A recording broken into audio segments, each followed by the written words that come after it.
Ahora sí. Bueno, un saludo a todos, gracias por estar por ahí. Estamos con Emilio Campo, gran economista,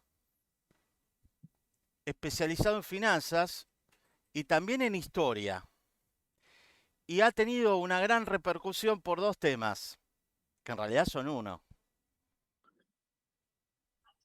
El libro de él, Dolarización, como verán lo he leído, se debate en Argentina sin leer. Y también que lo ha subido a Ring Cristina. Entonces, yendo a los bifes, y para terminar la presentación, no se olviden del resto de los libros. Mire todo lo que escribió Emilio. Pero, che, tiene una productividad este hombre, me falta uno. Esperá, mirá esto. Tremendo. Tremendo. El libro este, que lo estoy terminando, La Era de la Burbuja, es impresionante. Bueno, dado que yo me cansé de tantos números, de las cuentas nacionales y estimaciones, en un momento hago clic y retomé mi primera ficción, que era la historia. Y la verdad me encontré con Emilio una persona muy enjundiosa, que va muy al fondo, pero también le envidio la productividad, Emilio. Yo ya estoy para jubilarme. Es impresionante, creo que tenés mi edad, un poco más. O menos, no lo sé, pero la cincuentena creo que estamos los dos. Impresionante la productividad de este tipo como si tuviera 18 años. Dios mío. Así que bueno, arranquemos con derecho a los bifes, porque yo creo que van a estar de un montón de preguntas.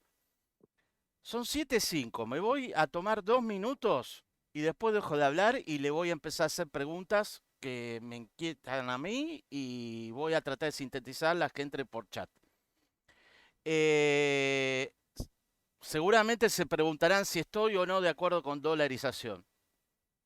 Primero, bienvenido al debate. Bienvenido al debate mediático. Es una palabra muy simple, pero que el libro demuestra que es una cuestión compleja. Como me pasó a mí en mi historia personal, cuando reestimé el PBI demostrando que el país crecía a la mitad de lo que decía el INDEC intervenido, también pasó algo similar a lo que le está pasando a Emilio ahora. Por eso me siento tan bien identificado más allá de sus libros y las conversaciones que tenemos, que es que vos sacás la cabeza con algo escrito, porque aquel momento fue un paper, eh, tiene cierto impacto, y vienen las críticas sin leer. Leyendo yo el libro, este tipo logró, así, perdón, ¿no? Informalmente y tomando un café, que yo dude. Todavía no me convenció. Vamos a ver si hoy me convence. Ahora, el principal argumento que tiene Emilio, después le voy a hacer preguntas más estrictamente económicas, de mis dudas, y que creo compartidas por mucha gente, es la siguiente. Primero, esta conversación es independiente de mis adhesiones políticas. Yo sigo siendo libre pensador combativo. Y me estoy dando el gusto de haberme adherido, como ustedes saben, lo voy a aclarar, a Patricia Bullrich. ¿Sí? Una elección más personal de participar en política partidaria, cosa que no hago desde los 18 años, como cuando me echaron en un partido de izquierda. ¡Ja! Sino que me dediqué a la cuestión técnica. Entonces, el principal argumento que a mí me hace dudar si es una solución para la Argentina, igual Emilio destaca que es una de las soluciones quizás. Por supuesto, te la defiende a muerte. Eh, Hay un montón de cuestionamientos. Lo que a mí me hizo dudar, perdón, única propaganda, un artículo de Infobae que él cita y que fíjate cómo la gente no lee, que creyeron que yo me adhería 100% al tema. O sea, primer efecto, nadie lee nada, todo es chicana. Ahora, hay que valorizar el debate mediático, así la gente se mete en tema. Dos, el principal argumento, Emilio, que yo destaco, es el tema de la anomia. La excepcionalidad argentina es tal, la excepcionalidad argentina, historia, desarrollo económico o en vías de involución argentina, nosotros los argentinos no cumplimos la ley. Acá atrás está Carlos Nino, un país al margen de la ley. Entonces mi principal pregunta para arrancar, si te parece, ¿es la dolarización un mecanismo consistente, exógeno al sistema institucional argentino, no hablo de la economía necesariamente, para que todos los argentinos, empezando por la cúpula dirigente y todos los estamentos del bloqueo corporativo, cumplan la ley? Esa es una pregunta que me hago yo. Aceptando que este país es anómico. Anomia, y ahí Emilio lo va a definir mejor, es tener una ley y no cumplirla. Tener una constitución y no cumplirla. Y ahí va mi segunda pregunta y ahora me callo. Hay otros países de América Latina que parecieran tener anomia, por ejemplo Perú, Paraguay, donde derrocan presidentes, no tienen dolarización, para mí están bajo anomia y han encontrado como una salida de respeto ya desde hace hasta décadas al Banco Central, digamos, el Banco Central con independencia de toda esta zozobra institucional. Así que ahí va mi inquietud, digamos, en lo que comparto 100% con Emilio, que este país no cumple la ley. Y lo que me hace dudar, más a favor justamente, es que no va a haber más remedio si llegamos a una hiperneta argentina que recurrir a la dolarización directamente. Bueno, Emilio, no sé. Si querés reflexionar sobre esto, tengo igual 10 preguntas, pero... Bueno, sí, gracias por todo, la introducción y invitarme a este espacio para debatir de manera razonada, sin chicana, sin, sin golpes bajos, Así que es. lamentablemente es a lo que nos hemos acostumbrado.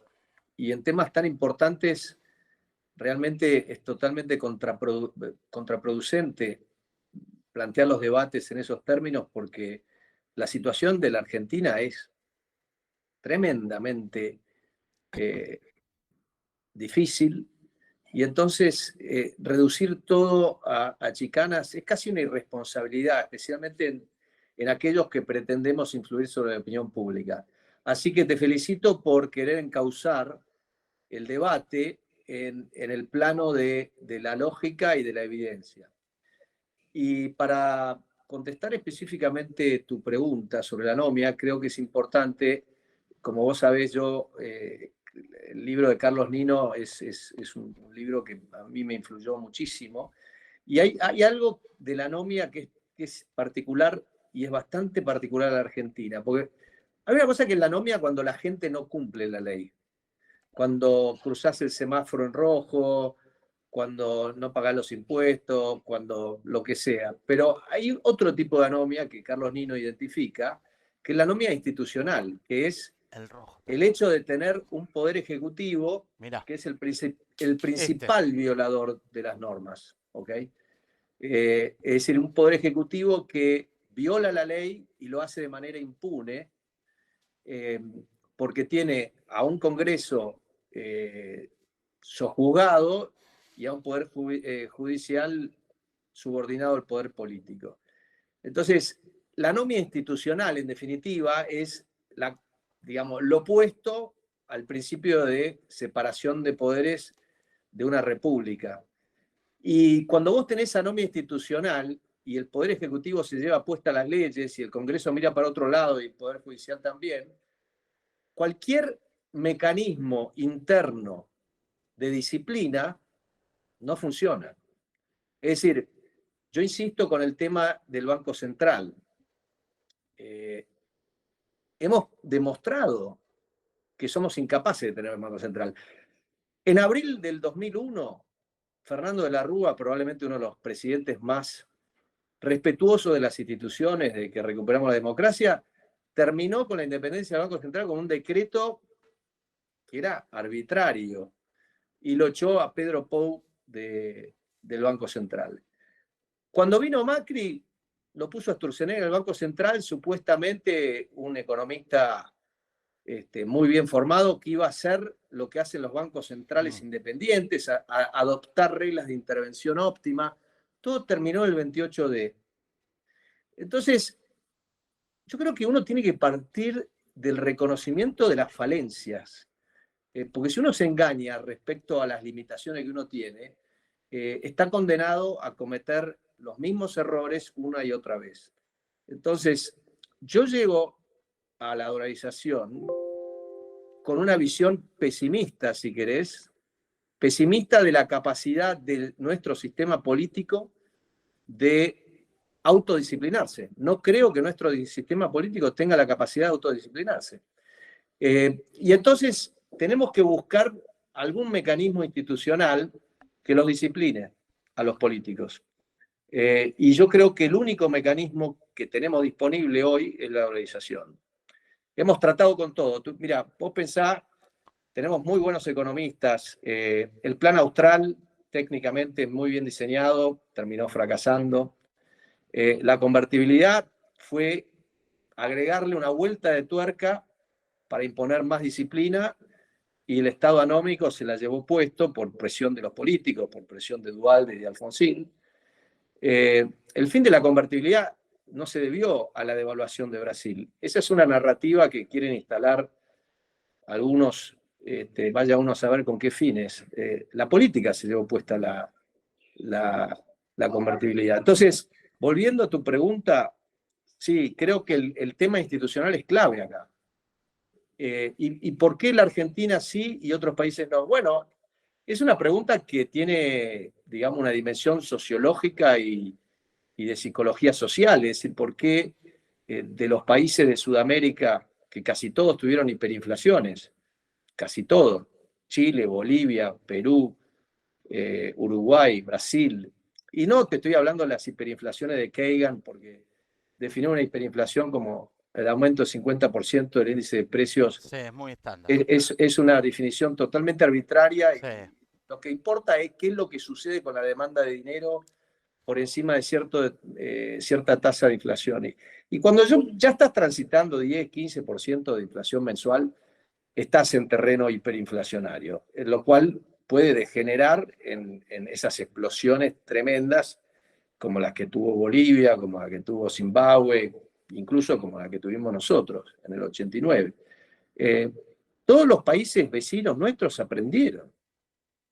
Nosotros no aprendimos. Déjame Y si vos te acotar. pones a mirar Sí, por qué no aprendimos, y si dale. buscas una característica saliente de la Argentina de esta era democrática, ha sido nuestra pasión por el populismo. Y el populismo es anomia social. El populismo destruye los mecanismos de compromiso, digamos, y los mecanismos disciplinantes que existen bajo jurisdicción local y profundiza el problema del compromiso, profundiza el problema de no cumplir las promesas, el problema de seguir políticas procíclicas, etcétera, etcétera. Así que esa es mi respuesta a tu pregunta. No, te quería acotar, justamente una de las preguntas que me hago en común con vos es Perú, Uruguay y Brasil, que estuvieron, si no en una hiper al borde, en esas situaciones, digamos, como decís vos, explosivas. Déjame citar a Alan García. Alan García provoca, por errores de política, horrores de política, y su tendencia ideológica, pero también la sociedad lo votó, una hiperinflación.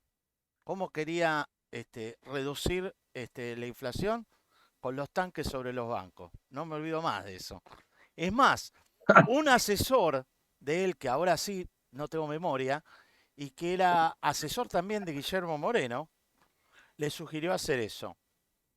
Más allá del hecho en sí, cuando Alan García retorna a la presidencia mucho tiempo después, ya había como un acuerdo en la élite. No quiero achacarle solo lo bueno y lo malo a la dirigencia política, sino a la élite, ¿no? Del bloqueo corporativo. No estoy de acuerdo con el título República, pero este libro que se puso de moda es así, corporativismo. Recularon y mantuvieron un Banco Central independiente. Este Julio Velarde, yo creo que está de 2016 o más atrás, en Es vigencia. el presidente de un banco central más longevo de América Latina. Bueno, ¿por qué? Digamos, porque la hiperinflación, que es distinto a 2001, pero fue una explosión social, de la pipetoa, digamos, o sea, la pasamos todos mal, asalto a supermercados, digamos, yo me acuerdo de memoria, corte de luz, todas juntas. la gente en ese momento laburaba, pero su salario real estaba por el piso. Lo mismo pasó en Perú, lo mismo pasó en Bolivia. Sin embargo, ahí sí aprendieron. Bolivia con Evo Morales tenía, digamos, ahora hay otro, y tiene un banco central al cual yo le tuve que explicar a sus principales integrantes, se dio la oportunidad en un seminario en Cochabamba, para dar un ejemplo, una anécdota, que venían prácticamente formados todos de la Universidad de Chicago, y les tuve que explicar, che, hay algo, hay una gente que propone una teoría de inflación estructural, ¿qué es eso? ¿Ok? Entonces, al lado de Evo Morales estaba el presidente del Banco Central de Bolivia, que más allá del saludo que hacía comunista y cantando el himno y la internacional, y mantener una planta de economistas, si vos querés, de primera línea, y una inflación totalmente acotada. Para Bolivia 6% anual es mucho. Hasta antes de esto, hoy debe estar en 10 como mucho. Por eso, Esa es la eso lo que te pregunta, está ¿por qué nosotros diciendo, no, digamos? ¿Qué, eso es lo que la te está élite la que diciendo falla? Sí, es que obviamente más respeto por las leyes, y si vos vas por Sudamérica y has visitado otros países de Sudamérica, hay más respeto por la ley, por la gente y por el Estado. O sea, nosotros tenemos anomia social y anomia institucional. Es decir, los argentinos no cumplimos la ley y el Estado tampoco. claro, viene de arriba hacia abajo y de abajo hacia arriba, por Pero el supuesto. grado de anomia nuestro es muy superior.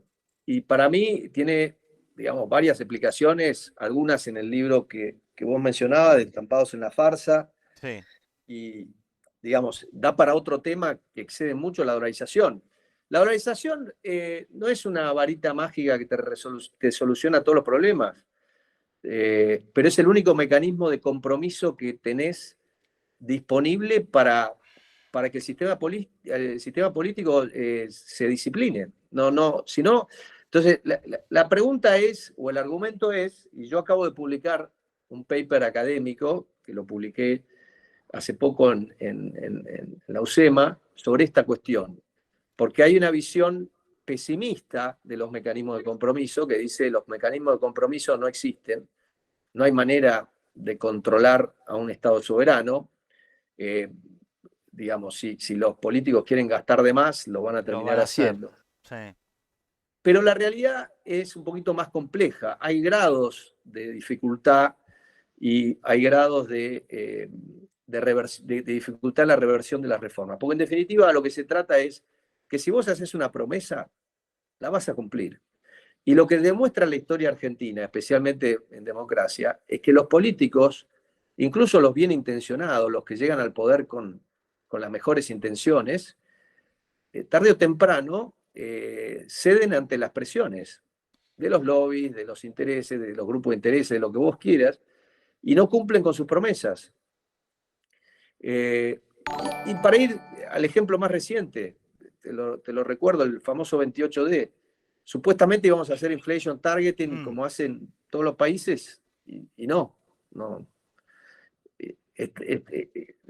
La idea de que vamos a poder hacer una reforma constitucional y crear un banco central es totalmente utópica.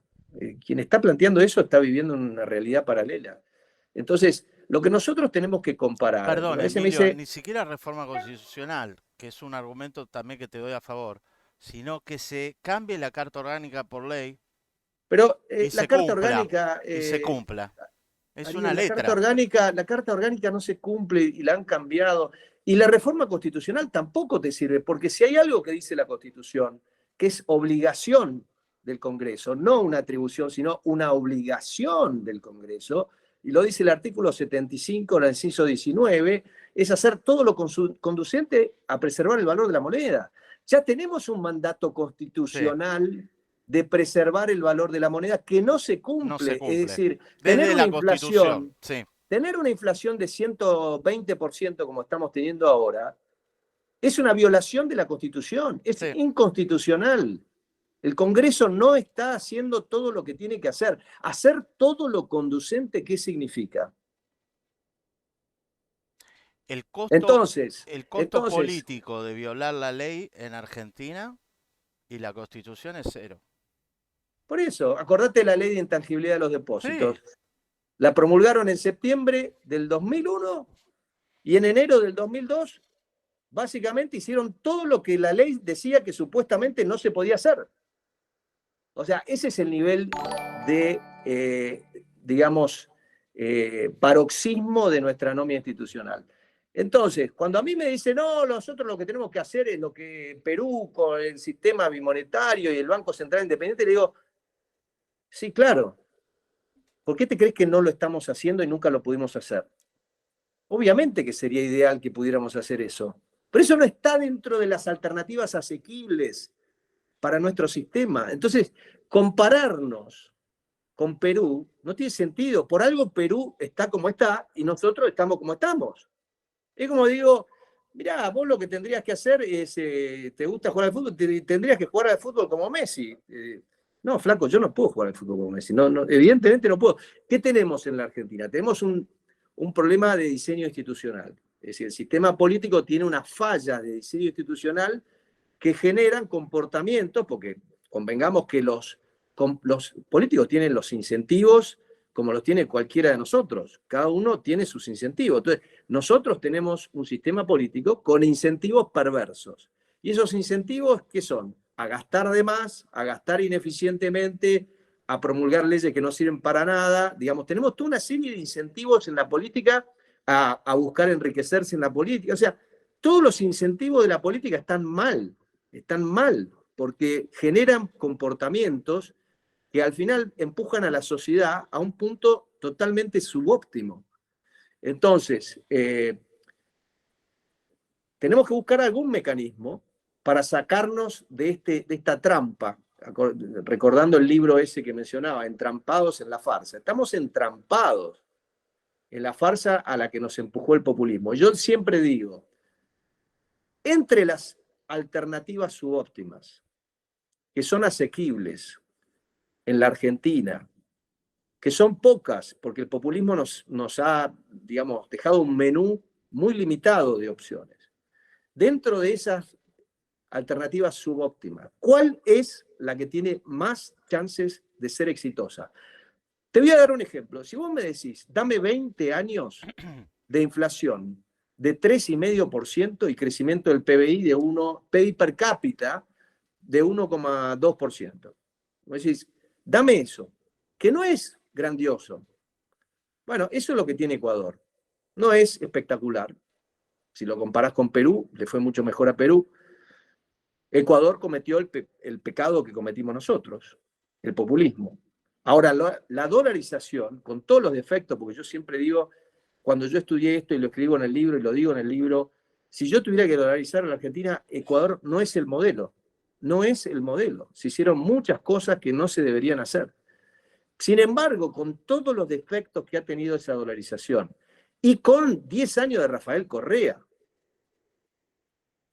a Ecuador le ha ido bastante bien, bastante mejor que a nosotros, por cierto. O sea, no hay manera de tergiversar las estadísticas para tratar de mostrar que a Ecuador le ha ido mal o que le ha ido peor que a nosotros. A nosotros nos ha ido mucho peor. Somos dos países que tuvimos 10 años de populismo y el costo de nuestros 10 años de populismo lo estamos viviendo ahora. Así que eh, eso es lo que yo te diría. dale. Te voy a hacer preguntas que me inquietan a mí, pero son comunes acá con el chat y, y el Twitter también. Si te parece, y hacemos un Dale. peloteo de cosas. Objeciones o dudas. La principal. Bueno, mi duda principal es otra, pero vamos con esto que es lo que más inquieta. Y que es parte del debate mediático, como nadie profundiza. Preguntas. Las junto, ¿sí? Le digo a la gente del chat que lo tengo acá. ¿A qué tipo de cambio se dolariza? O sea, la gente está muy preocupada por la difusión que se hizo. Más que de tu propuesta, era la misma pregunta si allá lejos de hace tiempo la convertibilidad, ¿a qué tipo de cambio se dolariza? ¿A qué tipo de cambio se dolariza tomando en cuenta la base monetaria y el problema de las LELIQs? Una cosa que Bueno, aprendí hace poquito y que puede ser un error, vos corregime, no hay ningún problema. Cuando entendí que vino a Plan Bonex, claro, hay mucha analogía con la historia, ¿sí? Si no se hubiese hecho, era imposible hacer una convertibilidad 1 a 10.000. Por 1 a 10.000. Imposible. Imposible. Entonces, bueno, metí por el costado el tema de la LELIC, que es muy similar a aquel. No, Pero la gente está está preocupada muy bien si la la pregunta. dolarización produce un salto del tipo de cambio y licúa todo, digamos. Esa es básicamente No, la no, preocupación eso social. es una tontería. Dale, O dale. sea, te lo voy a decir, eso es una tontería. Y quienes van en televisión como economistas y dicen eso, la verdad es imperdonable, ¿ok? Vos no podés dolarizar a cualquier tipo de cambio. Vos tenés que dolarizar al tipo de cambio de mercado. ¿Cuál es el tipo de cambio de mercado? Es el tipo de cambio en donde la oferta y la demanda de dólares de la economía libremente se encuentran. Y a ese tipo de cambio la gente es indiferente entre tener pesos o dólares en los bolsillos. Hoy no existe ese tipo de cambio. No insistamos, hoy no existe ese tipo de cambio y hoy no tenemos reservas. Está claro que hoy, con el esquema de política económica que tenemos hoy, sería un disparate dolarizar con este esquema de política económica, pero no por el tema de las reservas que faltan, porque la economía, después de 4 años de Alberto Fernández, tiene una estructura de precios relativos, y vos que estudiás crecimiento, tiene una estructura de precios relativos que va a condenar a la economía a un crecimiento totalmente subóptimo. Entonces, sería disparatado ponerle un corsé monetario a esta estructura de precios relativos que tienen precios cuidados justos, máximo, lo que vos quieras, Tarifa congelada, sí. retraso de tarifas y un tipo de cambio real totalmente atrasado. Entonces, es mucho más obstáculo, si querés, para una dolarización, el tema de los precios relativos, Ok. que el tema del tipo de cambio. Yo siempre digo, que la dolarización posible tiene 4 dimensiones. La primera es la financiera y tiene que ver con el Banco Central. Por ejemplo, el Banco Central que tenía la República Argentina en el año 99 no tenía limitaciones financieras, porque tenía más reservas que base monetaria. Entonces, en el año 99, cuando Menem dijo que iba a dolarizar, se podía dolarizar fácilmente. En El Salvador, cuando se dolarizó, tampoco había problemas, porque El Salvador tenía un sistema prácticamente de convertibilidad. No era una caja de conversión, pero seguía un esquema monetario de convertibilidad. Entonces, tampoco había ningún dilema en dolarizar en El Salvador. En Ecuador fue más complejo. ¿Por qué? Porque se dolariza en medio de una crisis política en la que el presidente, Yamil Maguad, tenía un nivel de apoyo muy bajo, estaba muy hackeado, el país estaba en default de su deuda soberana, los depósitos estaban congelados, el sistema bancario estaba quebrado, la inflación era parecida a la nuestra, la pobreza era casi 60%, los salarios en dólares eran $50. O sea que dolarizó en el escenario que peor te puedas imaginar y a los 10 días que anuncia la dolarización, un golpe de Estado Sí. lo derroca. Y el Banco Central del Ecuador, al momento de dolarizar, tenía algunas cosas que eran problemáticas. Tenía algunos bonos del propio Banco Central, una deuda del Banco Central, pero no en la magnitud que tenemos nosotros. Nosotros tenemos un Banco Central único en el mundo. Es decir, un Banco Central tiene una ventaja única, que es que puede tener pasivos sobre los que no paga interés. Esa es la base monetaria, no se paga interés. Ahora, después de la crisis del 2008, la Fed empezó con su famoso floor system y empezó a pagar por reservas. Y eso le está creando un problema a Estados Unidos. Pero la realidad es que no hay bancos centrales en el mundo que tengan una deuda sobre la que pagan interés que es 2 veces y media La base. la base monetaria, que es el pasivo, lo que yo llamo el pasivo monetario que no paga interés. Pasivo financiero paga interés, pasivo monetario. Entonces, nosotros tenemos una dificultad enorme para dolarizar. Tenemos una estructura de precios relativos que es subóptima desde todo punto de vista. y congelarla con una dolarización nos condenaría a unos ajustes mucho más lentos y poner la economía en una trayectoria de crecimiento debajo de su potencial. En segundo lugar, tenemos el famoso déficit coasifical. Y ahí estamos repitiendo la misma historia del 89. La misma historia del 89. En el 89 teníamos básicamente este mismo problema. Hay dos factores que llevan a la emisión monetaria en la Argentina. El déficit fiscal y el déficit coasifical. Pero estos dos déficits son de naturaleza distinta y operan de manera distinta.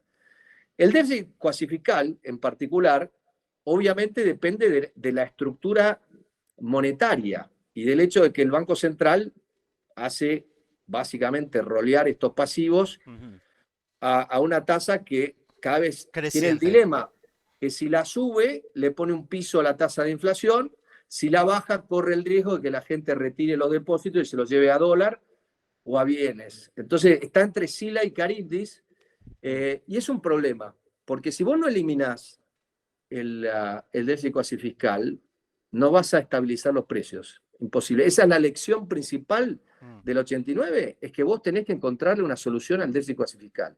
Es decir, tenés que cancelar, repagar las LELIQs, Notalix, pases, todos los pasivos financieros del Banco Central, es decir, los pasivos sobre los cuales el Banco Central está pagando tasa de interés. Los tenés que eliminar. Y eso plantea un problema. Un problema porque somos un país quebrado. Si vos tuvieras un soberano que tuviera acceso a los mercados internacionales de capitales, ¿qué harías? Bueno, recapitalizás tu banco. ¿Cómo lo recapitalizás? Bueno, te vas a endeudar al mercado internacional, haces un aporte de capital al Banco Central y cancelás los 30.000 millones de dólares de deuda que tenés con el sistema bancario. Eso es lo que haría un país normal, pero nosotros no somos un país normal y no tenemos acceso al mercado de capitales y el banco y el Estado tiene capacidad limitada de recapitalizar su banco. Porque, convengamos, porque a veces me hace gracia en el análisis de muchos economistas que hablan del Banco Central como si fuera un ente así, medio único, separado. No, el Banco Central es el banco del Estado.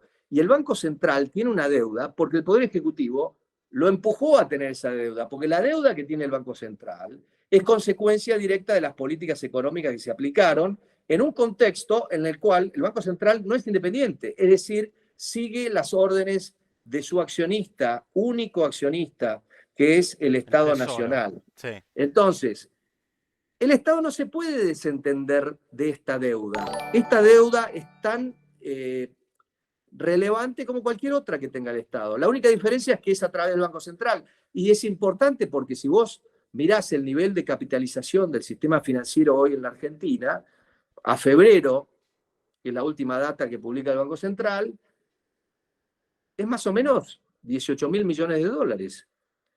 O sea que si vos le haces una quita a los 30.000 millones de dólares que representan hoy las LELIQs, digamos, dejás el sistema bancario en la lona. Déjame acotar esto para la gente que nos escucha que no es economista, para entender esto, porque, o dialogamos, digamos, perdóname que acote esto. Una vez hice una nota para explicar para qué sirve un banco, así, tac. Porque después de la experiencia de 2001, pero además entender en la historia que hubo otros corralitos, quiebras bancarias, etcétera, etcétera, los argentinos se fueron de los bancos. Así, voy a simplificar. Mirá, un banco toma depósito de los ahorristas para prestarlo al sector productivo. Entonces, lo que agrego a Emilio, o abundo, es el sistema bancario argentino toma depósitos de los ahorristas, empresas, hogares, incluso capital de trabajo, que no necesariamente es ahorro en el uso común, ¿sí? Y se lo presta al Estado. Esos son las LELIQ. Ni más ni menos. El 80%, ¿no? Emilio, Ariel, ¿tenés el número? Yo tenía ¿cómo? 70. El 70% de toda esta liquidez 70. de estos depósitos está 70. prestado al Estado. Entonces vos golpeás la puerta del banco y no te va a dar crédito. Y si te lo da... El sistema bancario argentino es perverso, porque el sistema bancario de reservas de encaje fraccionarios, que es el que funciona en todas partes del mundo, ha sido algo, una herramienta que ha favorecido el crecimiento económico. O sea, hay una correlación muy fuerte entre desarrollo financiero, crédito y crecimiento económico. Ahora, Así en la es, Argentina, el sistema bancario se dedica a extraer recursos de la gente para financiar actividades improductivas que son la del tal cual, Estado, porque tal todo el cual. gasto público en la Argentina, fundamentalmente casi todo, es improductivo, tiene productividad cero o nula, o negativa, perdón. Entonces, nosotros tenemos una herramienta que le ha permitido al capitalismo moderno crecer y la estamos utilizando para financiar nuestros propios subdesarrollos. Es totalmente perverso. Pero voy a volver a la pregunta inicial. La pregunta inicial es muy importante. El tipo de cambio en la Sí, Argentina hoy no sabemos cuál es. Porque vos podés hacer toda una serie de estadística y agarrás la serie del Banco Central desde el 97 y podés ver cómo estamos hoy en relación al 2001, cómo estamos, la época que vos quieras. Pero en realidad no sabemos cuál es el tipo de cambio real de equilibrio. Y no lo vamos a saber hasta que no liberemos el tipo de cambio en los mm. mercados cambiarios, levantemos el cepo, etcétera, etcétera. Cuando vos llegás a una situación como la actual, en la Perdón, que no... Emilio, acoto esto. Y hacer eso no necesariamente puede generar un overshooting, comentámelo, pero no necesariamente significa un salto para arriba para siempre de tipo de cambio, porque van a aparecer los dólares de los ahorros de los argentinos. Bueno, ¿No? O recordemos una sea, cosa, creo que no tenemos quiero ir a presente. algo, quiero ir a algo básico. Dale. ¿Qué es el tipo de cambio? Es un precio. Es el precio, digamos, de la intersección de básico de oferta y demanda. La Sí. economía tiene una oferta de dólares, básicamente son los exportadores y quienes traen capital a la Argentina, y si hay remesas del exterior también, esa es la oferta de dólares. Y después tiene una demanda de dólares que son importaciones y Ujú. pagos de dividendos de multinacionales, intereses sobre la deuda, etc. O sea que hay una oferta y una demanda de dólares. La demanda de dólares en la Argentina es bastante alta, porque el Estado tiene una deuda en dólares alta que está en manos de no residentes. Es decir, que tenemos que mandar al exterior anualmente una cifra considerable de dólares. Entonces, la única manera que podemos generar dólares es exportando más Ujú. o atrayendo capitales del exterior que quieran invertir en la Argentina. Entonces, eso es básico. Entonces, con la política que tenemos hoy, no podemos alentar la oferta de dólares, sino que la desalentamos porque a los exportadores le decimos, te pago 220 por algo Iba a decir eso, que el blue valora en el doble. 470. Y además a los inversores internacionales le decimos, si traes guita a la Argentina, bueno, podés hacerlo con el CCL, pero te perjudicás. Acordate que el turismo hasta hace poco, después hicieron una Nuestra la modificación de las gema. tarjetas de crédito, pero los turistas andan con su tarjeta, no vienen con efectivo. Entonces, vos venías con efectivo a la Argentina y terminabas pagando todo el doble, porque te lo hacían al tipo de cambio oficial. Entonces, tampoco incentivás con este esquema mayor oferta de dólares, sino que la desincentivas. Entonces, Ujú. tenemos un sistema que desincentiva la oferta de dólares y que exacerba la demanda de dólares. Porque si vos pones un precio bajo, si vos tenés algo que vale 4.50 o 4.70 y lo querés vender a 2.20, en 2 minutos te quedaste sin. Todo el mundo te viene a comprar. Y eso es lo que hace el Banco Central. La política de este gobierno, de que llegó Massa, ¿qué es? Ir a mendigar a Washington que el BID, que la CAF, que el Banco Lamentable, Mundial, lamentable. que nos den dólares, que los traen, los depositan al Banco Central y después el Banco Central los rifa. Entonces, no tenemos reservas hoy. Según mi cálculo, a la última fecha que publica el balance semanal del Banco Central, estamos en 500 millones de reservas netas. ¿Ok? Y nadie realmente sabe cuál es la reserva neta porque, digamos, la contabilidad del Banco Central da para cualquier cosa. Tendremos que esperar hasta fin de año y que publican el estado auditado. Entonces, hoy no tenemos dólares. Está claro que no tenemos dólares. Entonces, yo siempre digo, cuando hablas de la dolarización hay tres preguntas. ¿Por qué? Que la discutimos hace un rato. ¿Por qué?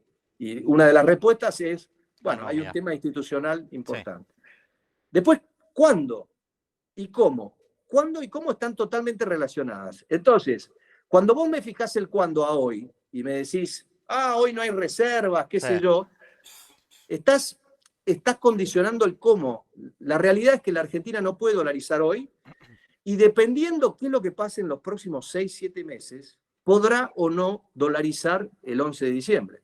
Si en las próximas semanas empezamos un proceso hiperinflacionario fuera de control, probablemente el 11 de diciembre no tengamos muchas otras opciones y va a ser un cómo bastante subóptimo. Como digo De yo, no cualquier va a haber más manera, remedio. de cualquier manera, Sí, lo que quiero enfatizar es que argumentar que la dolarización implica un tipo de cambio de 2.000 o 3.000 pesos es sí. una tontería mayúscula que no resiste el mínimo análisis, y la verdad es que quienes dicen eso están mintiendo deliberadamente. Directamente es un tema ni para discutir. Entonces, yo creo que hay que desterrar esta idea.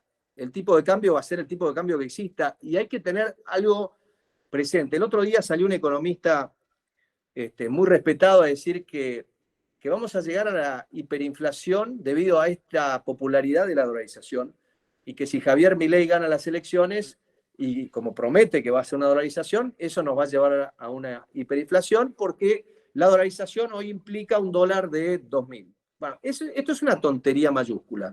La realidad es que este sistema se agotó, no funciona. O devalúa el señor Massa o su sucesor, si es que renuncia, o devalúa el gobierno que viene.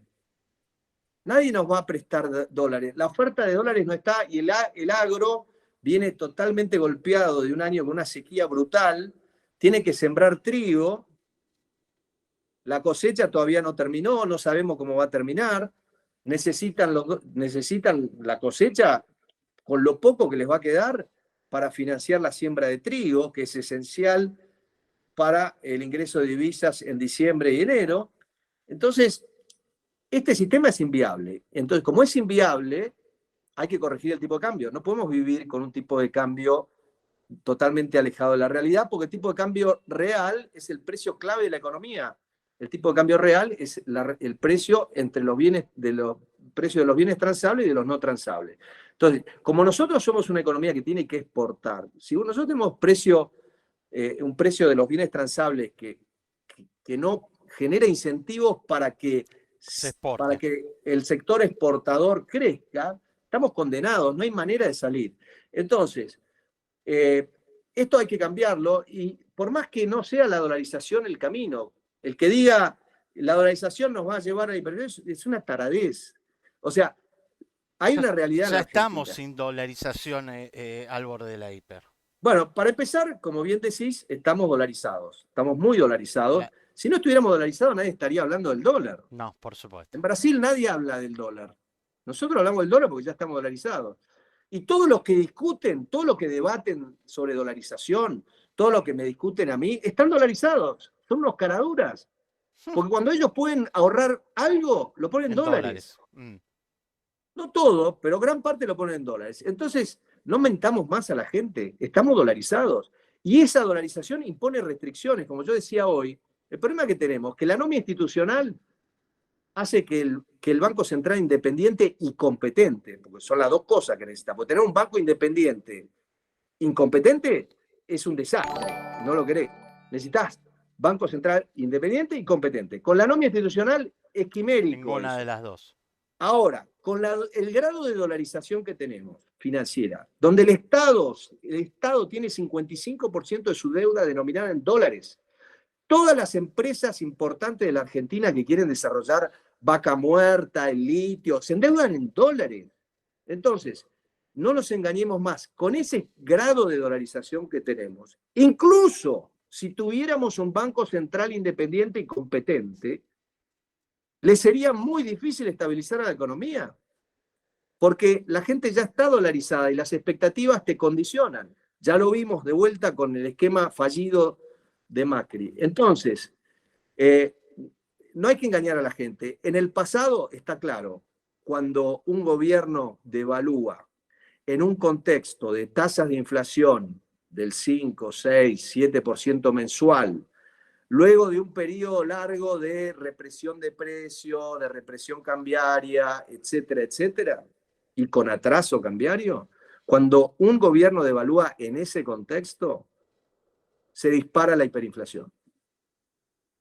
Ahora, eso no es por la dolarización, porque la hiperinflación la hemos tenido en la Argentina sin dolarización.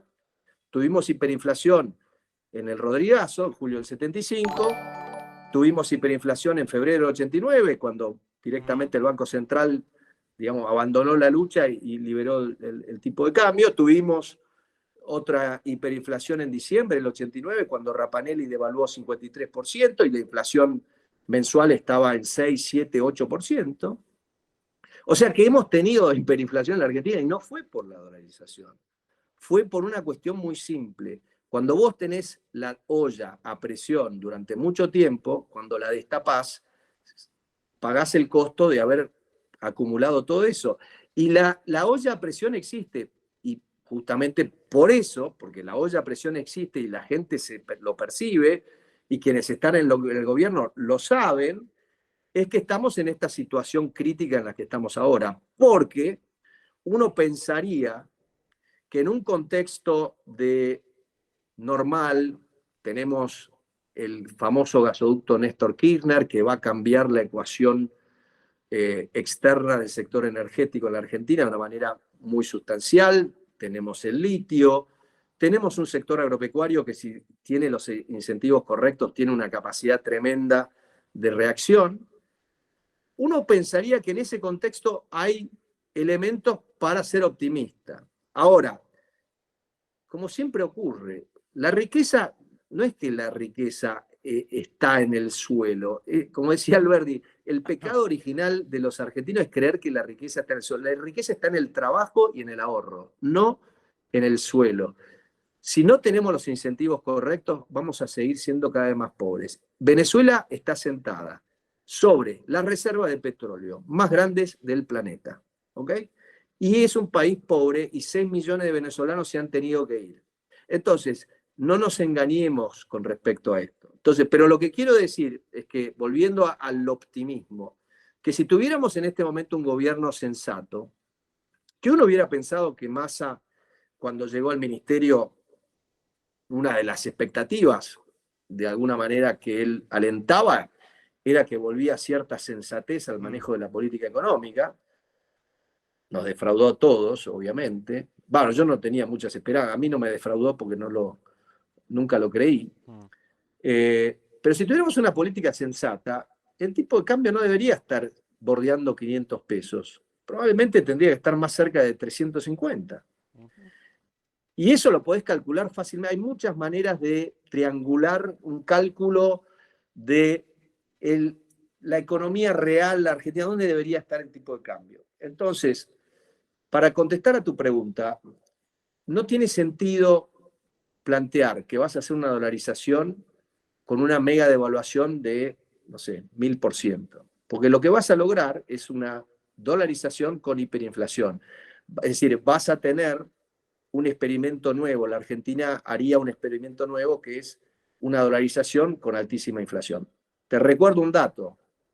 Ecuador dolarizó un tipo de cambio muy elevado. ¿Por qué? Porque estaba en medio de una crisis política y el tipo de cambio reflejaba circunstancias que no tenían nada que ver con la economía, sino que tenían que ver más con la política.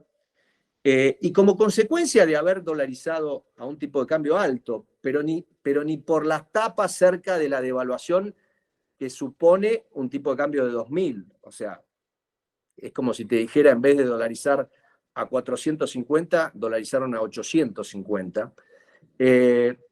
Tuvieron una inflación de 91% en el primer año de dolarización. O sea, tuvieron inflación en dólares de 90%. La inflación fue cayendo. En enero del 2000, cuando dolarizan, la inflación estaba corriendo al 110% anual, pero el primer año no logran bajar drásticamente la inflación. ¿Por qué? Porque hicieron un overshooting con el tipo de cambio. Pero el overshooting del tipo de cambio que se hizo en Ecuador está muy lejos del overshooting que plantean estos cálculos disparatados de 2.000 o 3.000 pesos por dólar. Hay algunos que incluso calculan 25.000 pesos por dólar. Es un disparate. Recordemos lo siguiente, por otro lado. Si vos mirás los últimos 10 años, las reservas netas, promedio, netas, sacando el swap chino, sacando los encajes de los depósitos en dólares, 10 años, en dólares de hoy, es decir, ajustado por la inflación de Estados Unidos. Las reservas netas en promedio de esos 10 años fueron 20.000 millones de dólares. ¿Qué es lo que quiere decir? La Argentina es una economía que tiene la capacidad de generar eso. Acordate de diciembre del 2015. Cuando llegó Macri, prácticamente no teníamos reservas netas. Y a fines del 2016 teníamos 15.000 millones más. ¿Qué quiere decir esto? Que hoy no tengamos reserva no significa que mañana tampoco las vamos a tener. Decir que vamos a tener que dolarizar a 2.000 implica decir, mira, la economía va a estar igual dentro de 8 meses o dentro de un año que hoy. Y es una tontería, es un pronóstico ni siquiera naive, es un pronóstico ridículo. Entonces, yo quiero enfatizar esto. La única manera de hacer una dolarización es hacerla al tipo de cambio de mercado, con un mercado libre. ¿Ok? Primero. Por eso. Segundo. Sí, sí. Segundo. La Argentina tiene la capacidad de generar los dólares que necesita una dolarización. Si un país como El Salvador y un país como Ecuador pudieran dolarizar, que alguien crea que la Argentina puede dolarizar, es un disparate. Que busquen otros argumentos, pero no ese. La dolarización tiene muchas objeciones. Indudablemente tiene costos. Nosotros lo reconocemos en el libro y lo hemos reconocido en debate. No es la solución ideal, te lo dije al principio. Si yo estuviera en Chile, estuviera en Perú, no estaría hablando con vos de la dolarización. Porque ellos no tienen el problema que tenemos nosotros. Te lo voy a poner de otro. Si vos tenés 50 kilos o 60 kilos de más, y viene un amigo y te dice, che, vos tenés que comer menos. Vos decís, no puedo. ¿Cómo no podés? No, no puedo. Por eso tengo 60 kilos de más. Si pudiera, estaría un flaco como vos. Por eso me voy a hacer un bypass gástrico. Y dice, no, estás loco, ¿cómo te vas a hacer un bypass gástrico? Y sí, no tengo otra opción para bajar de peso que un bypass gástrico. Bueno, la dolarización en cierto sentido es como un bypass gástrico, es imponerte una restricción al apetito, ¿me entendés? Es una solución drástica, sin duda. Si vos tenés 5 o 10 kilos de más, podés apostar al ejercicio, a la dieta, a empezar a comer tofu a la mañana y a la noche, cortar la cerveza y el choripán. Capaz que bajás de peso. Pero si tenés 50, 60 kilos más, no tenés chance. Y lo que tiene este tipo de mecanismos, porque en definitiva la cirugía bariátrica es un mecanismo de compromiso, y la dolarización también es un mecanismo de compromiso que te fuerza a hacer ciertas cosas, es que produce resultados inmediatos. Inmediatos. Y acá esto nos lleva a otra discusión muy importante, que parece que hay algunos que no se dan cuenta de esto. Que vos, con una reforma monetaria, conseguís los resultados de la noche a la mañana, prácticamente. La inflación va a caer inexorablemente, como cayó. Fíjate que en Zimbabue, por ejemplo, que tuvo una de las hiperinflaciones más violentas de la historia mundial, en 2008, en 2010 tenía una inflación anual de 3%, luego de dolarizar. Entonces, ¿qué es lo que quiero decir? En este caso, lo que sucede es cuando me dicen, no, bueno, pero lo que hay que hacer, acá el problema es fiscal. Esa es la primera. Acá el problema es fiscal. Esto de la dolarización es al cohete. Lo que tenemos que hacer es bajar el gasto público, reducir el déficit fiscal. Yo los miro y digo, pero vos en qué planeta vivís? ¿Vos no te diste cuenta que vos no podés bajar el gasto público sobre el PBI de 45% a 30% de la noche a la mañana? Que vos tenés que negociar presupuestos todos los años y que para negociar esos presupuestos vos necesitas poder político. Y no te das cuenta que la única manera que la historia de la democracia argentina te demuestra que los presidentes que eliminan la inflación pueden retener el poder político son los que consiguen renovar su mandato electoral. Entonces, la diferencia es que si yo tengo que hacer una reforma fiscal, a mí me va a tomar tiempo y tengo a los 2 años una elección de medio término, que la tengo que ganar. Porque si yo empiezo con la reforma fiscal, corto los gastos, los planes, empujo a la economía a una recesión y a los 2 años me sacan a patadas y pierdo mayorías en el Congreso, todo el verso de que voy a hacer esta reforma fiscal se queda en la nada. Y la reversión de las reformas es terrible porque potencian el desaliento. Cuando vos pensaste que ibas a cambiar, que la Argentina iba a cambiar, y de repente te das cuenta que no solo cambiaste, sino que retrocediste varios casilleros, ahí es cuando perdés la esperanza. Entonces, el problema de las reformas revertidas, el problema de las reformas nunca terminadas, es gravísimo en la Argentina. Y lo que hay que entender es que un candidato no gana elecciones en la Argentina, no consigue mayorías electorales proponiendo apertura comercial, reducción del gasto público, reforma del régimen laboral. Eso no te consigue mayorías electorales. ¿Sabes lo que te consigue mayorías electorales? Bajar la infla. Eliminar la inflación. Es lo que ocurrió, es lo que consiguió Alfonsín en el 85 con el Plan Austral. Ganó la provincia de Buenos Aires, bastión del peronismo. Armendáriz gobernador. Entonces, las elecciones de octubre del 85, que Alfonsín las logra ganar porque la gente lo votó porque bajó la inflación. Estamos, en julio del 85 teníamos una inflación de 25%. Perdón, Emilio, que te quiero meter otro tema, pero antes, digamos, ¿cómo evitas? Ya sé que dolarizar no es convertibilidad, vos me lo explicaste, está muy claro, eh, pero digamos, la experiencia de la convertida, que 10 años después terminó un corralito, que no se terminó de hacer la famosa reforma laboral, etcétera, vos mismo en el libro decís que genera complacencia bajar la infla. O sea, está claro. Totalmente. La El reforma principal... monetaria, porque el Plan Austral también fue eso, digamos, además fue bien diseñado, yo creo, con mecanismos heterodoxos, o sea, acá no funciona ni heterodoxo ni ortodoxo la política monetaria, logró bajar la inflación. La convertibilidad también logró bajar la inflación. Sin embargo, en ambos, además de la reversión, digamos, del propio plan, porque Alfonsín quería darle aumento de salario a los muchachos, esa es la anécdota, o el empuje que le metió Menem a la reelección modificando la constitución al único fin de que él sea reelecto, porque todo lo demás no sirve de nada. Perdón, ¿no, Emilio, que hago esta reflexión? Tercer senador, jefe de gabinete, perdón, hablo así.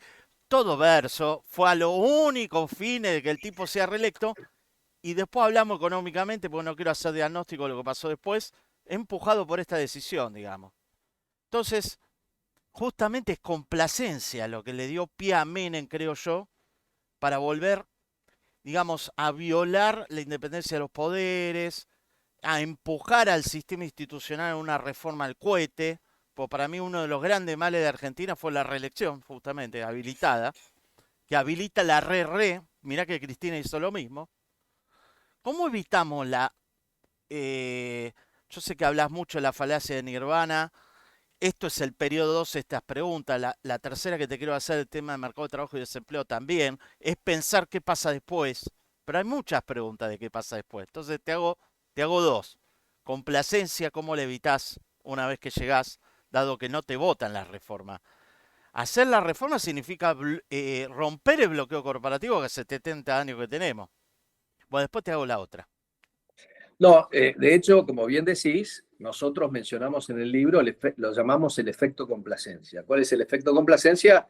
Que justamente porque una reforma monetaria dura, como puede ser la convertibilidad o como puede ser la dolarización, eh, le puede dar al político que esté en el momento de turno cierta embriaguez y creerse que ya está y que no tiene que hacer más nada. Ese es un problema, sin duda, y no hay manera de resolverlo porque lo que pasa por la cabeza de un político eh, es imposible, especialmente en un, ya hablé antes de los incentivos perversos de nuestro sistema político. Entonces, yo creo que lo importante es que si llega a la presidencia alguien comprometido con reformas, la dolarización va a ser su principal aliado para hacer las reformas. Si llega alguien al poder cuyo único objetivo es perpetuarse en el poder, ganar la reelección y que vive pendiente de los focus group y de las encuestas y todo lo demás, bueno, en el caso en este segundo caso va a ser más problemático. Pero alguien que se proponga en 4 años realmente hacer reformas, el principal aliado que tiene es la dolarización. La dolarización es un aliado de las reformas y es el mejor aliado que tenés políticamente. Entonces, cuando me discuten esto de que no, que con la moneda no resolvés nada, la Argentina, no, eso son pavadas. En la Argentina, la resolución del problema fiscal es una Empieza con resolución, la es condición necesaria. política, Sí, es política. sí.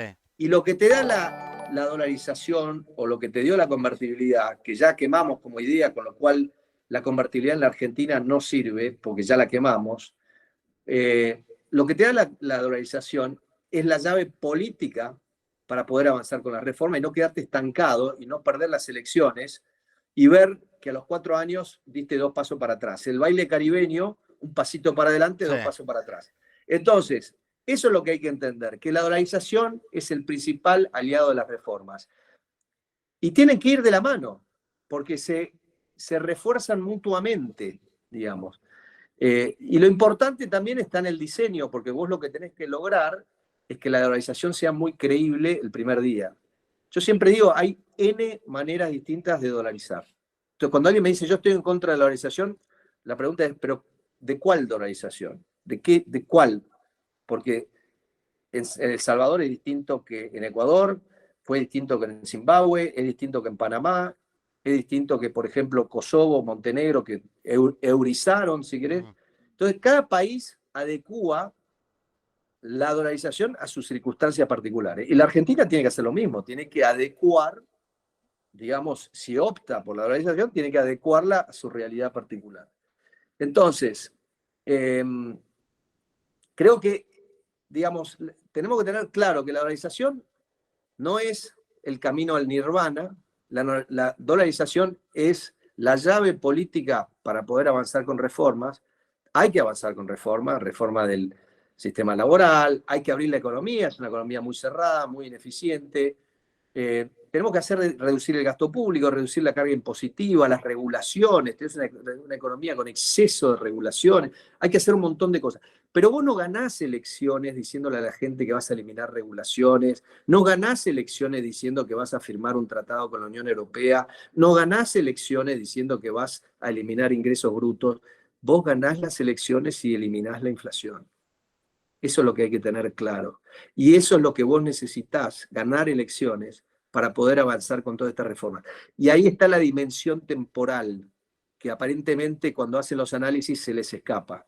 Que la dolarización tiene una dimensión temporal prácticamente inmediata, mientras que todas las otras reformas requieren negociación y poder político. Y si no tenés poder político no las vas a poder hacer, nunca. Entonces, volvía al principio cuando hablábamos del por qué, del cómo y del cuándo. El cómo en la Argentina es más complejo, porque tenemos una situación de un Banco Central desnaturalizado, que básicamente, vos fíjate que el sistema de encajes fraccionarios funciona si los bancos no tienen concentración de crédito. Lo que hace un supervisor bancario, vos venís de leer la era de la burbuja, ¿no?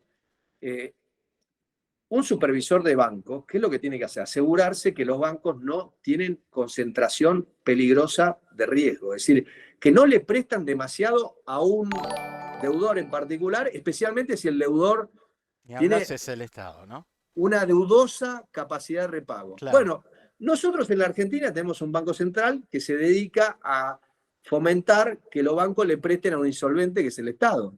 Y que concentra, o sea, 70% de los activos de intermediación financiera están en eso, en financiar al Banco Central. Entonces, el cómo en la Argentina es complejo, es muy complejo, porque no tenemos acceso a los mercados de capitales, estamos mendigando al FMI que nos preste 5.000 palos por una ventanilla y se los pagamos por la otra ventanilla. Entonces, no tenemos acceso a los mercados de capitales, no podemos seguir aumentando impuestos porque ya no hay más lugar para aumentar impuestos. ¿Cómo haces en ese contexto para dolarizar? Con Nico nos rompimos la cabeza, trabajamos un año en esto. Nos rompimos la cabeza buscando una solución. Y quizás a alguien se le ocurra una mejor. Nosotros no nos creemos ningunos genios, simplemente que estudiamos mucho el tema, le dimos muchas vueltas, discutimos con mucha gente, nos peleamos con otra gente, y después de todo eso llegamos a lo que a nosotros nos pareció una posible solución, y esa es la que esbozamos tímidamente en el libro y que luego, en el último año, desarrollamos con mucho más detalle y profundidad. Y es una solución compleja que no tiene una explicación tiktokera y que no tiene una explicación de 2 minutos ni de 3. Es compleja porque es una ingeniería financiera compleja que además nunca se ha utilizado en la Argentina y por lo tanto hay muy pocas personas que tienen experiencia en mercados de capitales a nivel internacional que entienden de qué se trata. Y esto lo digo porque simplemente leo las críticas que me hacen y digo, no están entendiendo qué es lo que estamos tratando de hacer. Lo cual es un problema, porque si vos no podés explicar y profesionales no te pueden entender, obviamente es un problema. Con Nico hemos hecho un esfuerzo, tenemos un blog, lo explicamos una y otra vez con ejemplos, etcétera. Pero como vos decías al principio, la gente no quiere leer. La gente quiere la respuesta de 2 minutos y no tiene Ahí una les respuesta. agrego dos, digamos. Una cosa es la gente en general y otra la profesión. ¿Viste? Acá me dice que redondeemos por vos. Pero pará. Minutos finales, te voy a presentar otra inquietud y en todo caso volvemos a repetir porque es inagotable el tema Inagotable. y además muy relevante para lo que estamos pasando. El momento de llegada, la estructura de precio relativo, el gaucho banking, en fin. La dominancia fiscal sobre los bancos, la empresa de seguro, el sistema previsional, para mí es parte del mismo fenómeno. Te quiero plantear algo, digamos, ¿no? Hay mucho miedo al posible desempleo, o sea, de vuelta, ¿viste? Periodo 2. O sea, una vez que tenés dolarización, hay mucho miedo por la experiencia de la convertibilidad, podés estar de acuerdo o no, de alta tasa de desempleo. Una. Número 2. Achaquémosle o no a haber cambiado el mercado de trabajo y a la ley de contrato de trabajo Mussolini, que es la que tenemos hoy. 3. Te quiero plantear, o sea, te tiré así, un montón de cosas. Aún con mercado de trabajo flexible, te quería plantear, ¿sí? O sea, hay miedo a desempleo, pero también hay inflexibilidad de salir a la baja, con perdón de la cita keynesiana. Es decir, yo lo que noto aún en la actualidad, hay una ilusión monetaria espectacular. Te voy a dar el ejemplo. Llegamos a 2001, yo estaba en el Estado trabajando en cuentas nacionales de PBI de INDEC, ¿sí? Reducen los salarios 10%, nominales. Y después me lo bajan 50% en términos reales, Remen y todo lo que vino después. A eso yo lo llamo ilusión monetaria, vos lo conocés. Entonces, suponete que cuando ya estás dolarizado, porque es la pregunta que se hace la gente, lo que podés tener es una crisis deflacionaria, de caída de precio, un poco en el 2001 fue así, suba del desempleo, porque la gente no accede a bajar su salario 10%, con ilusión monetaria accede a bajar los 50%. O sea, eso ya es más cultural y psicológico. Es un cuestionamiento que surge, Emilio. O sea, el desempleo que Mirá, yo puede creo que producir.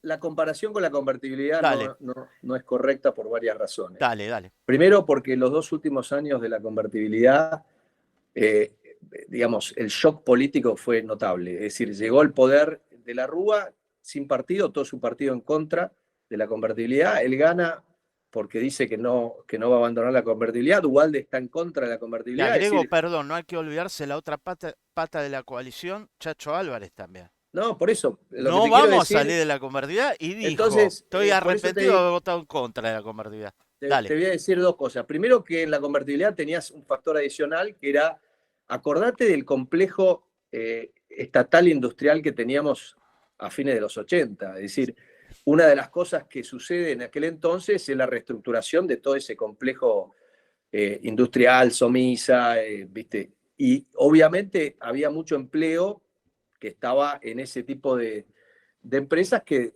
digamos, que con la reestructuración de la economía quedó de alguna manera con dificultades de reinsertarse en el mercado laboral. O sea que eso fue particular al A ese nacimiento de la momento, convertibilidad, sí. y el fin de la convertibilidad estuvo signado por la incertidumbre política respecto a la supervivencia del régimen. Y cuando vos tenés un régimen de esas características, cuando se presentan las dudas, y empieza a diverger la tasa de interés doméstica de la tasa en dólares, básicamente te hace imposible que la economía crezca. La economía, pensá que con convertibilidad sostuvo varias crisis con Sí, éxito, incluso la del 99, es decir, la devaluación de Brasil de enero, febrero del 99, para fines del 99 la economía se había recuperado. El impuestazo de Machinea de sí. enero del 2000 básicamente la echa para atrás. Entonces, a mí no me gusta hacer esa comparación, pero igual me parece que el planteo es válido en el sentido de, digamos, qué tipo de economía queremos tener y qué tipo de empleo queremos tener. ¿Queremos tener el nivel de empleo público que tenemos en la Argentina o queremos tener una economía dinámica? Es decir, ¿queremos tener una economía que crece o queremos tener una economía que se subdesarrolla todos los años? Porque convengamos que con esta estructura estamos condenados al subdesarrollo y cada día más pobres.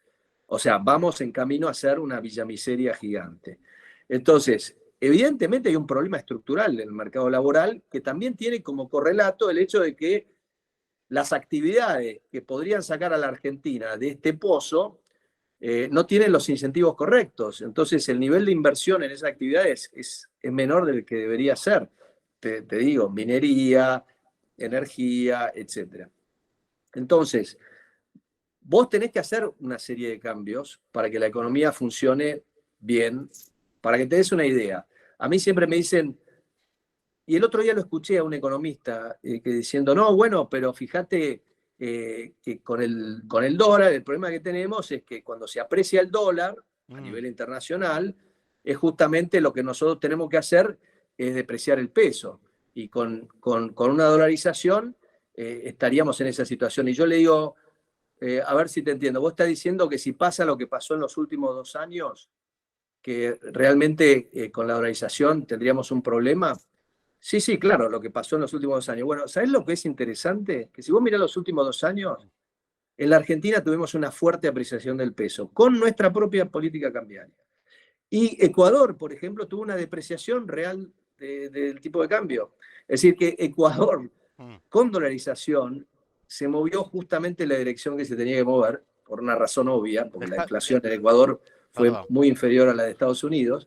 Sí, Pero hay algo más que tenemos que recordar. En la Argentina, si vos mirás la serie de tipo de cambio real, el tipo de cambio real, la principal variación es la del tipo de cambio nominal. Los precios externos de los bienes transables básicamente no varían mucho y los precios internos obviamente varían con la inflación y están relacionados también con el tipo de cambio nominal. Entonces, cuando vos mirás en la serie de tipo de cambio real, las mayores apreciaciones las del tenemos tipo de cambio nosotros. real en la Argentina las genera la política cambiaria. Por el plan platita de ganar elecciones. Pero, El populismo, sí, recordemos que el populismo es procíclico. La claro. política cambiaria del populismo ha sido procíclica. En la Argentina, cuando el dólar se aprecia a nivel internacional, el gobierno ha seguido políticas Vamos para allá.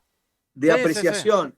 Entonces, la pregunta es válida. Tenemos que tener un sistema, digamos, un mercado laboral más flexible, sin duda.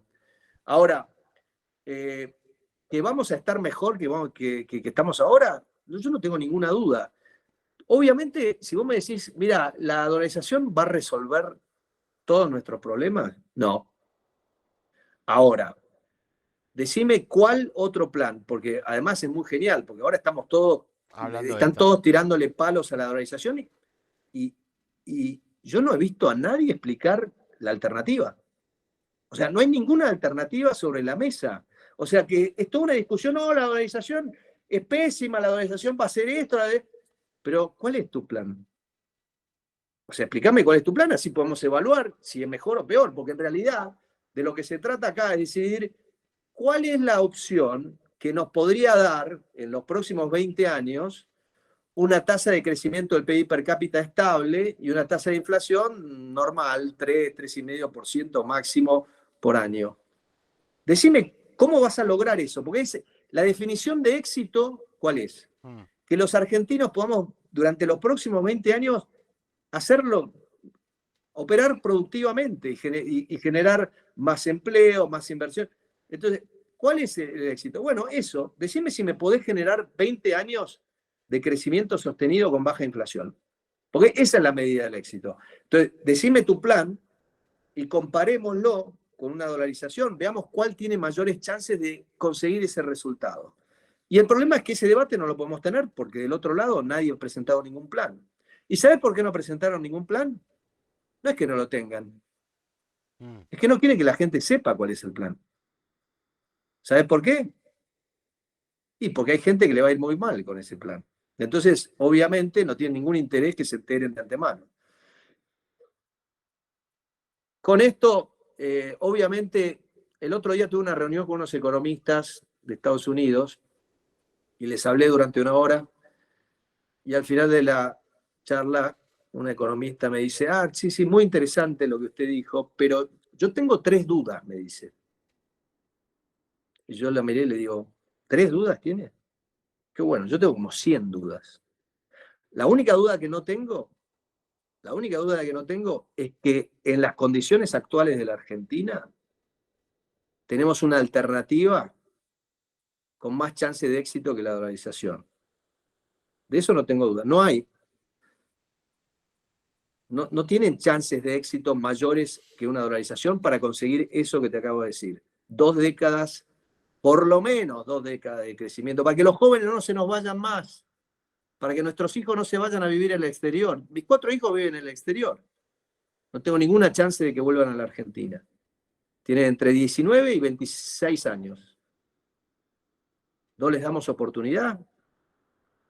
Por lo menos que tengan la oportunidad de venir. Entonces, discutamos, me parece espectacular lo que vos haces, Ariel, porque no estás convencido, y te aclaro, cuando yo empecé este camino tampoco estaba convencido. Me parecía que la dolarización era algo extremo.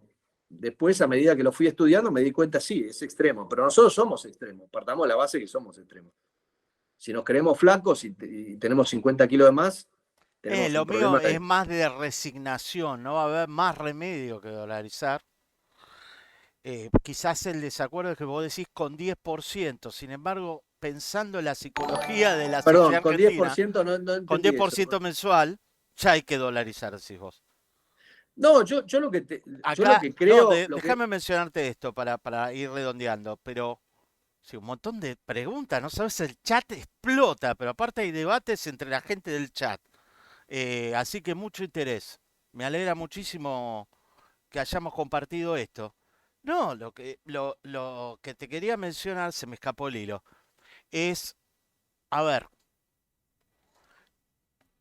a veces siento que la sociedad argentina necesita un estallido, esperemos que no institucional, pero como en la memoria está el estallido del 89, asalto a supermercado, incluso de la del 2012 que nadie se acuerda, que los gendarmes hicieron una huelga y estalló Córdoba, si mal no recuerdo, con saqueo. Sin inflación, ¿eh? Mirá vos. Y la del 2001, que hubo saqueo, entonces pareciera como, te digo algo, Vox Populi, popular, ¿sí?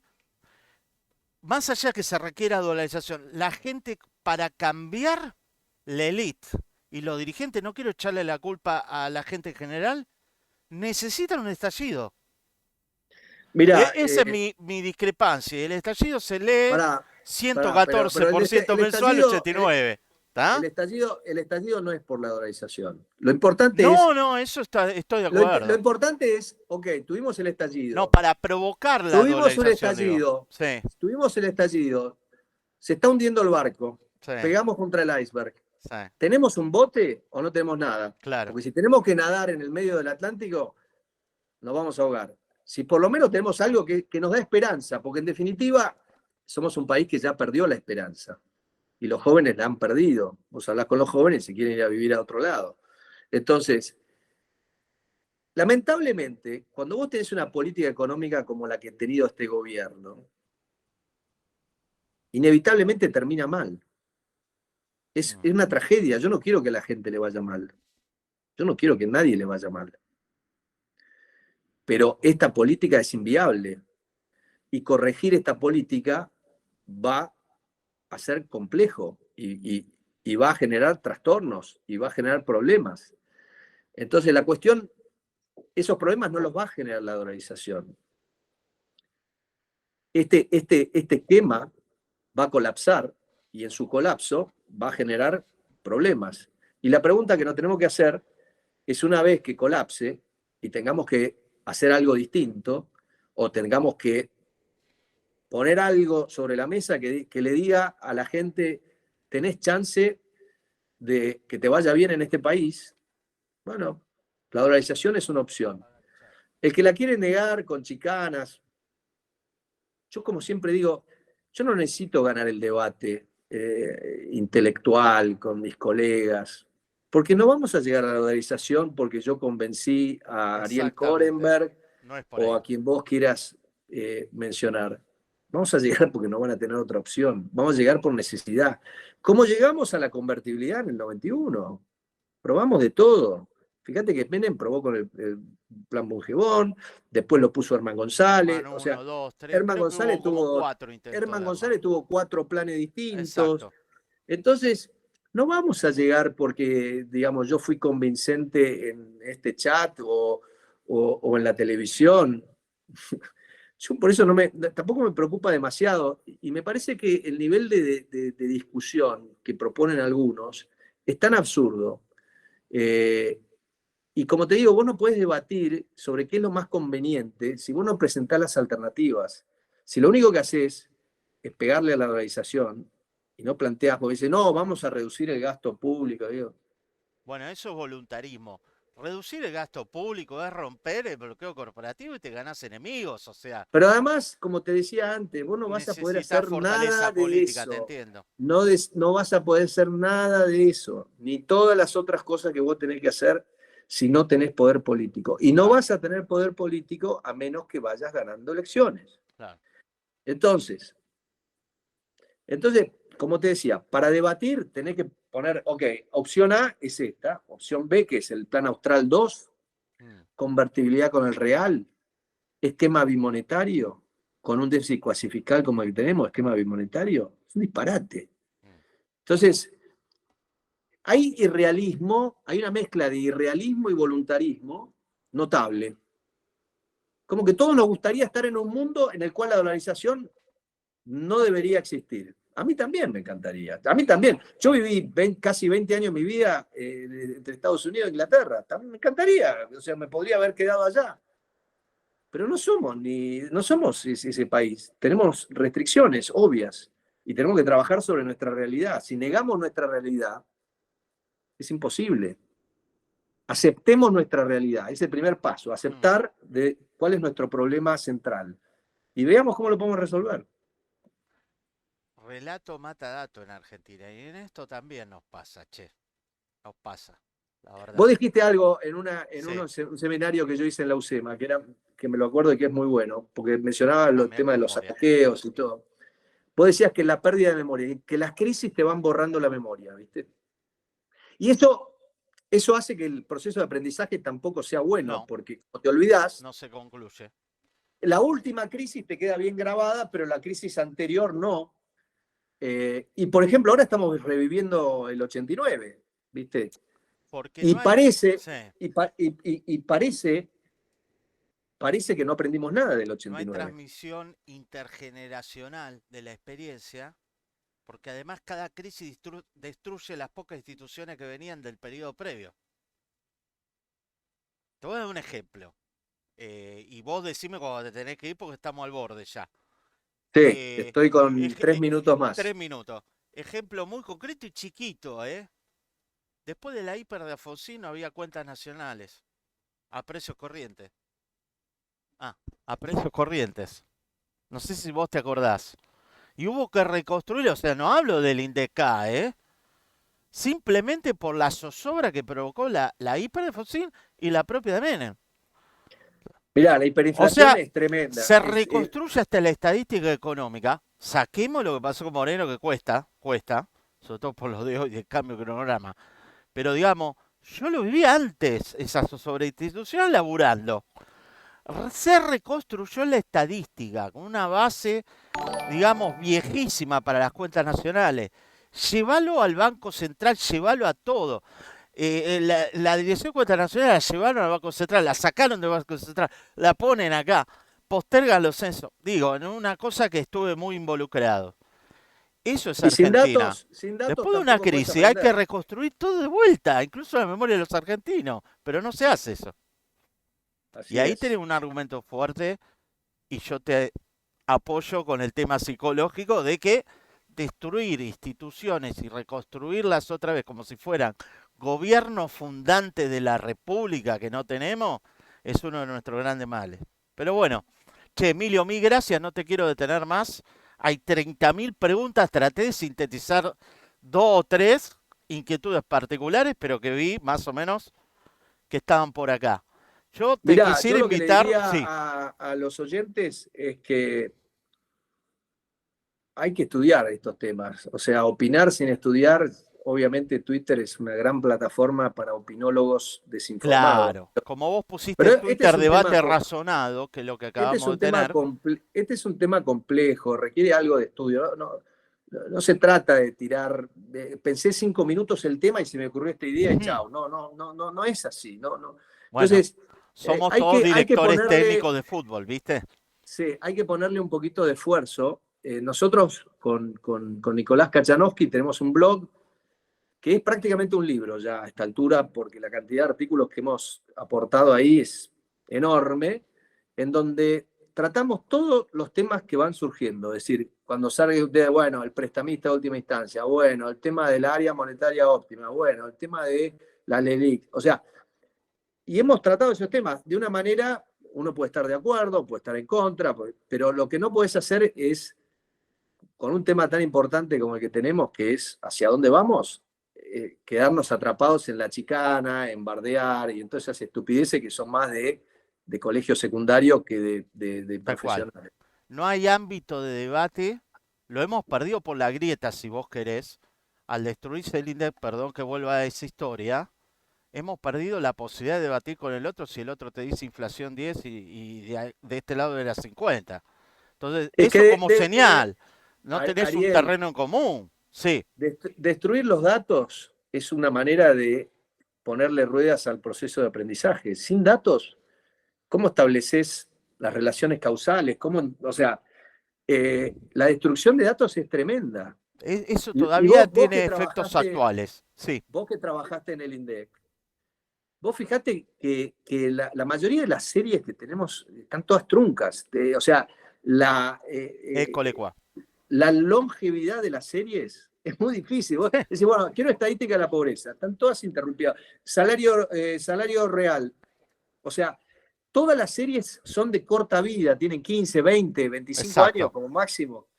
Entonces, los que, como vos y yo, nos dedicamos a la historia económica y nos interesa estudiar, las estadísticas en la Argentina son un problema. Vos, fíjate qué curioso Sí, que Díaz Alejandro, cuando chapó. decide hacer una tesis y opta por la Argentina, una de las razones que él dice que opta por la Argentina es porque tenía las mejores estadísticas en América Latina de Así la es, estadística económica, ¿viste? así es. Y bueno, porque en aquel entonces tuvimos un banco central que en sus inicios recopilaba información y después hubo todo tipo, con el CONADE y todo lo demás, hubo todo un esfuerzo por tener buenas estadísticas macroeconómicas, pero como vos decís, las destruimos y eso hace mucho más difícil el proceso de aprendizaje. Che, Emilio, para ir despidiéndonos, te planteo una agenda.